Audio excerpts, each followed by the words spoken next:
উলাইকা কাল আনআম বাল হুম আদাল উলাইকা হুমুল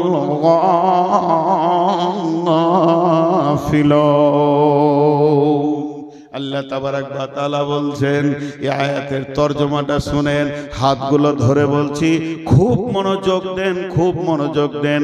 আল্লাহ তাবারাক ওয়া তাআলা বলছেন, কঠিন কিয়ামতের দিনে যখন জিন ইনসানকে এক জায়গায় জমা করব, সেই দিন আমি দল দল দল দল মানে একদম বোঝা বোঝা মানুষকে এবং জিনকে জাহান্নামের ভিতরে ঢোকাবো, জাহান্নামের ইন্ধন বানাবো, জাহান্নামের জ্বালানি বানাবো, জাহান্নামকে প্রজ্বলিত করব।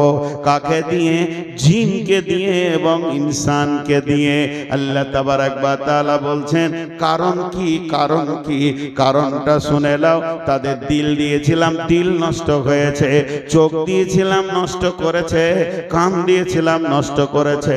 মনুষ্যত্বের জীবন দিয়েছিলাম, সেটাকে ক্রস করে পশুত্বে জীবন গ্রহণ করেছে। শুধু পশুত্বে গিয়ে স্টপ নেয়নি, সেটাকেও ক্রস করে নিচে চলে গিয়ে পশুর থেকেও খারাপ জীবন যাপন করেছে। এখন আমরা যদি আল্লাহ